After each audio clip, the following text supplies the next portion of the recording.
Hello, people of the internet. This is M&K Xbox. Welcome to the patch 8.8 test server. I'm actually doing a preview, not a review. I'm just going to make this perfectly clear before I begin.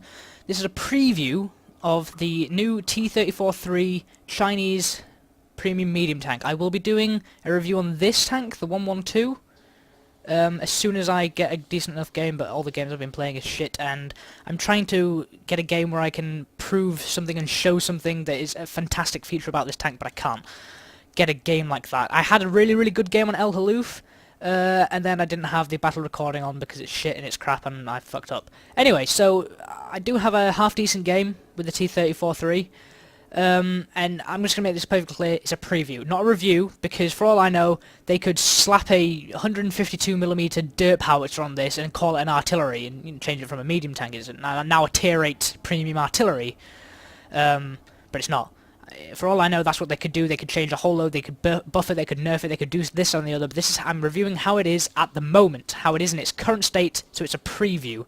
Because this is the test server, where they test things on. It's not what it's going to be in the final live server.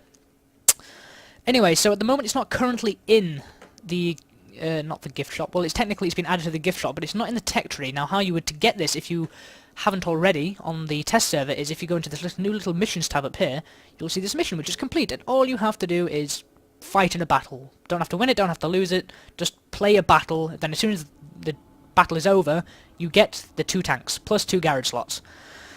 Now, fortunately for me, a lot of people just got this tank and they are probably only at tier 1 on the live server. You know, just assume that when you're playing on the test server. Assume you're playing with players who have only gotten to tier 1 or not even past tier 5. Just assume that. I mean, of course, I've gotten past tier 5, I'm at tier 10, but you know, just assume that this is what it's going to be. Again, this is not my Spicy Penguin account, this is the other one.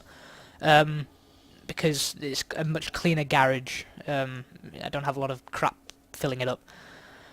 Anywho, so I fitted, you know, I put crew skills on, and I put gun rammers and all this good stuff, and I'll get into all of this. Now, how the actual tank is, if you wish. That was terrible grammar, I apologise.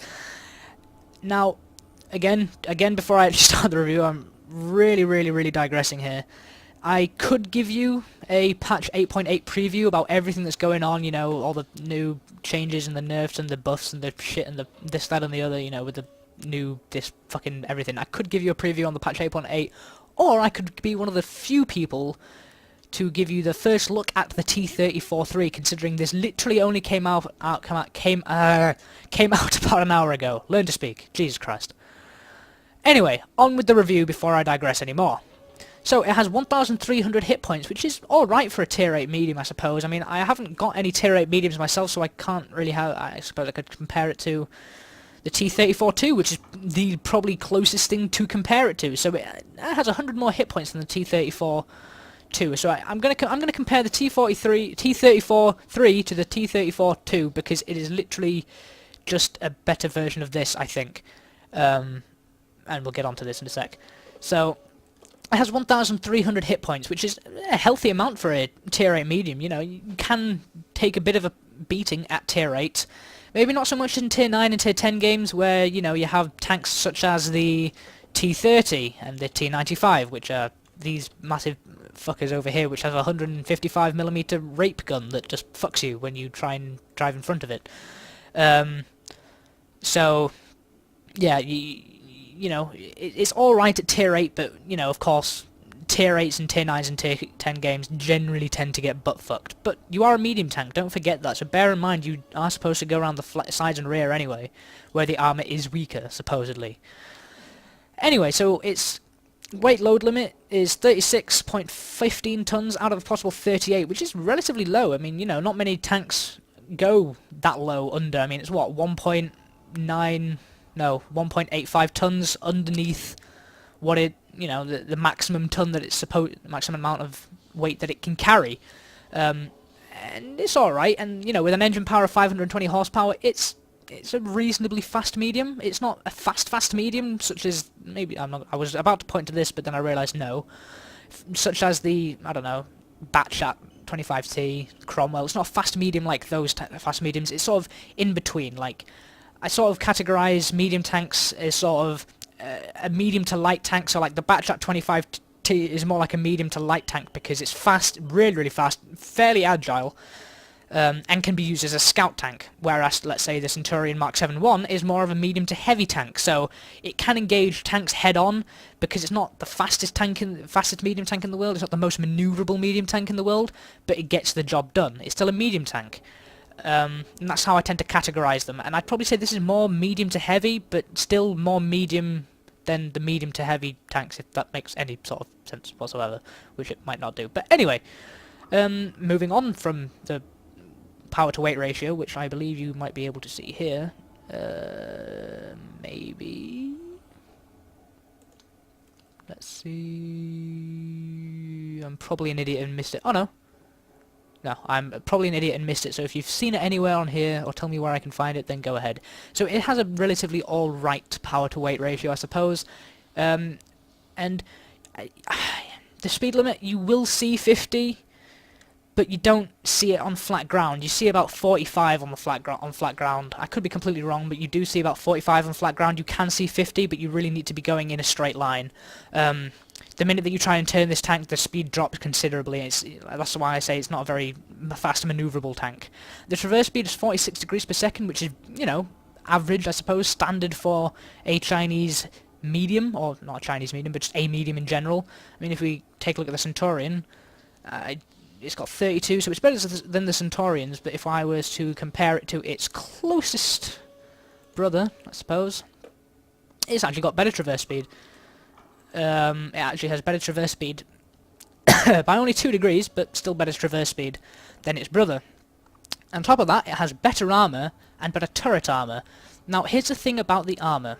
The frontal armour is only 90mm, but it's well angled for a medium tank. Most medium tanks don't see this kind of angling. I mean, I don't know, I suppose you could say it's near enough, or maybe even a better angle than that on the Centurion 7-1, and it is pretty much the same angle that you get on the T-34-2.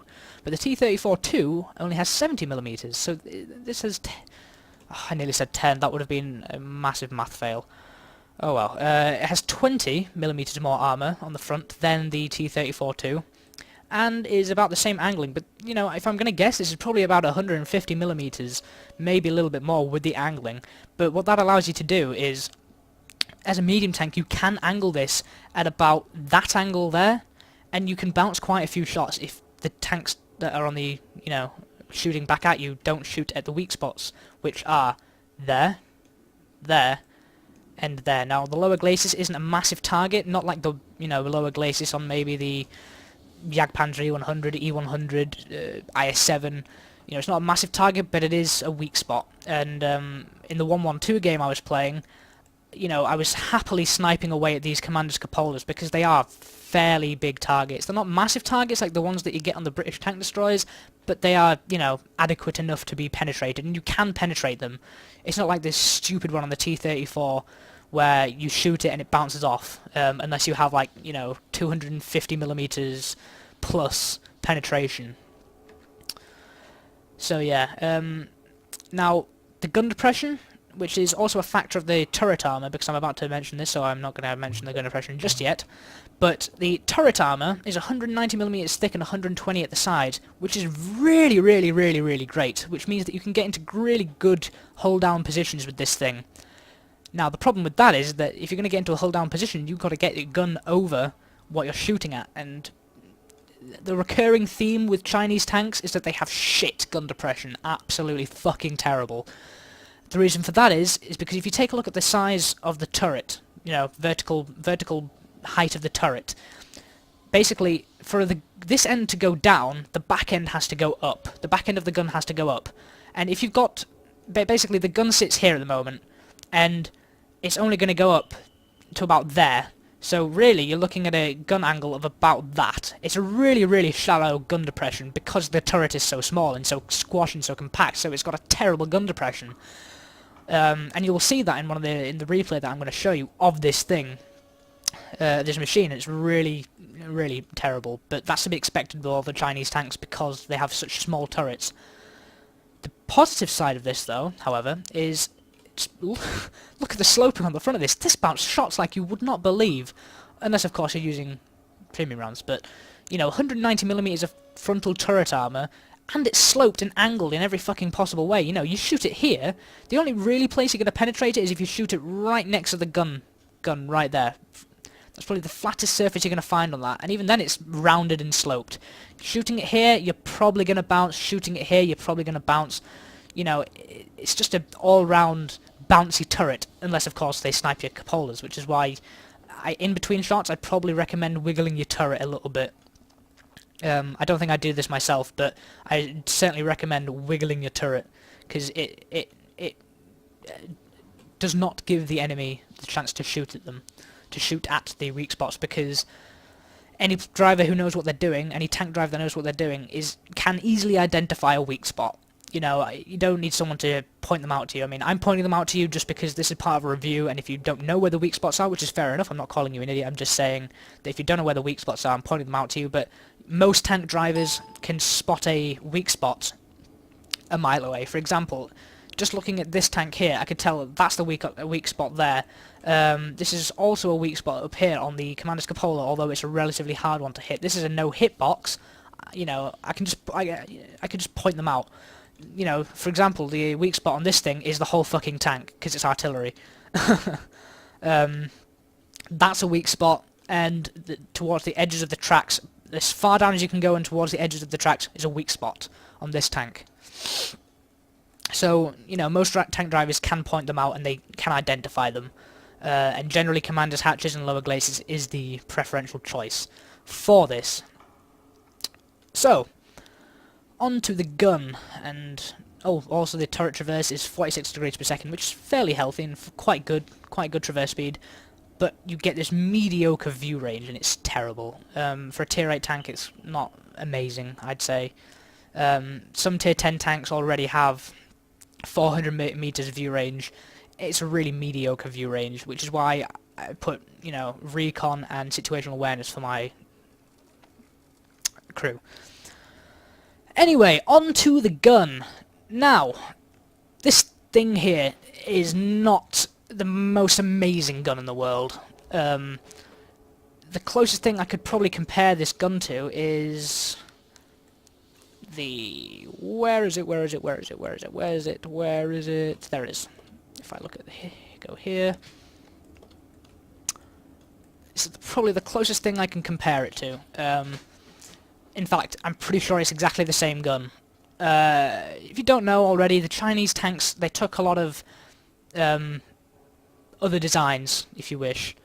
They took a lot of other designs from other tanks. I mean, if you look at the first, I don't know, up to tier 5 in the Chinese tech tree, they're just different tanks taken from different nations. There's the M5A one taken from the US, the T-34-2, I think, or no, T-34 something or another, I can't be bothered to go and look.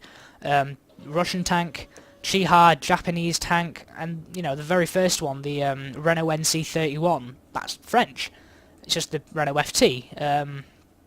You know, so they take a lot of things from other nations, and that's why this 122mm D25TA is identical, near enough, to the 122mm D30 of the IS-6, with a slightly better rate of fire on the IS-6's D30 than the D25TA. But other than that, it's identical. Same penetration, same damage, same aiming time, or same accuracy, same aiming time, same weight, just a faster rate of fire on the D30. The premium rounds penetrate a little bit more than that on the IS-6, but, you know, so it's not an amazing gun, and that's why if you're going to go up against one of these tanks in one of these tanks, you can angle quite well and you control them. Like on the 112, I'm going off topic again, but on the 112 here, 120mm of sloped frontal armor, which is pretty much like the IS-6's. You know, angle it like this, and if they're not firing high explosive anti-tank, they just bounce straight off.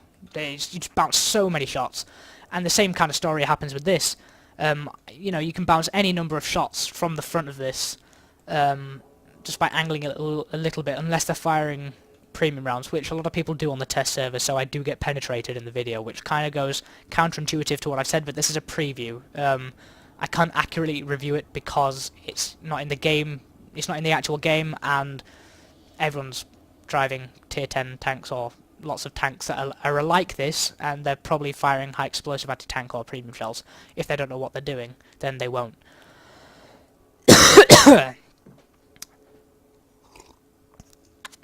Anyway, so yeah, and it has a 600 meter signal range, but who gives a fuck about that? Anyway, so for my crew, I have recon and situational awareness, which is basically just to increase this mediocre view range here, because it's just terrible, and I think I've done the exact same on the 112 as well. Oh no, I haven't. I've gone with repairs for all of them. Fair enough. Okay, I thought I went for something else, but never mind. And I have snapshot and smooth ride because, you know, this is a medium tank. I prefer to be firing on the move when I use medium tanks. So that's what I tend to do with the medium tanks. I like to have snapshot and smooth ride on along with a good view range, but mostly on this tank because it's got a shitty mediocre view range, which is just a pile of shit really, and it's just not worth anything. Well, it's not. That's I'm talking without thinking here. It's not a bad view range. It's just less than average for tier 8, which means you can't play this like a scout tank. Anywho, so onto the ammo. Here we have. Or onto the things that I have in here. Now, quite generally, this slot will be taken up with a fire extinguisher, and what I've noticed with both this and this tank over here is that they do get set on fire quite a lot, and the engine does get kind of butchered in games. So it would be advisable to have a fire extinguisher in this last slot, but I just like to put improved combat rations when I'm on the test server because, you know, it doesn't really matter if the tank gets destroyed, it's on the test server. And also it just gives plus 10% to crew skills and perks, which is always nice. It standardly fires. Oh, that was terrible. On standard ammunition is just, you know, standard AP. With I of course load high explosive anti-tank rounds because it's the test server. Who gives a fuck? You know, you have 100 million credits, 20,000 gold. 100,000 gold. I wish. To do whatever the fuck you want with it. So, you know, use it. I've loaded a vertical stabilizer, gun rammer, and vents just to improve the, well, the vents first and foremost improve the view range slightly. The gun rammer just increases the reload time, which is not very good for a medium tank. The 4.17 second rounds per minute, which is rate of fire, is not very good for a medium tank because it can't dish out a lot of pain very quickly. You're playing more like a heavy tank, again, medium to heavy. So I fitted a gun rammer just to improve that, and of course the vents improve everything, just improves everything. The vertical stabilizer just means that you don't have to sit through, I mean, it's not a bad waiting time, the 3.4 second waiting time, it's actually quite bad, I don't know what I'm saying there. It just means that you have less of it to go, and basically what that means is that if your aiming circle is this big generally once you've stopped moving, then with the vertical stabilizers it's this big once you've stopped moving, and it has less, you know, it has less distance to shrink, which means it's easier to shoot people. And also whilst you're moving, it keeps the reticle nice and small. Anyway, that's enough about me babbling on about fuck knows what about this tank for however long. On with the replay. And we'll see how this thing performs. You know, of course it's all well and good saying this, but this is just what you can see on paper, so we'll see how this thing performs. So, this is the game. I apologise first and foremost for any lag spikes that occur during this game. This is purely just because my internet's shit and the internet connection on the test server is shit. So, we are here on Mines. And as you can see, everybody is playing T-34-3s and 112s because it came out about an hour ago. So that's why everyone is playing these. I mean, there's only 2 tanks on the enemy team that aren't T-34-3s or 112s. So I try to use my experience that I have just generally from playing World of Tanks to try and outthink the enemy. So I go and head up north to try and intercept anyone. And one of the T-69 players was a very good player. He clearly had thought out how he was, you know, how to play his T-69. Fitted it out with premium shit because he kept penning me. And he knew where to shoot me. He just spotted a weak spot. And again, this thing has only been out for you know, an hour or so. And he's already found where the weak spot is. So as you can see here, I'm just experiencing some lag issues, and I'm just trying to fix them first and foremost. So it's just a lot of me sitting around doing nothing, stopping, starting, trying to control the tank because it's not working. So yeah, so it's just me and a few of the other mediums here that just go straight up onto this little ridge here, and just try to go hold it. So I swing around here, and oh shit, there's two mediums. Both of them are T-34-3s. So just sort of trying to take aim, sort of take cover, try to side-scraped a bit too much. That would have penned if they shot at me. Search for some targets, see who I can hit. So yeah, and here's the lag, and there's your first bounce.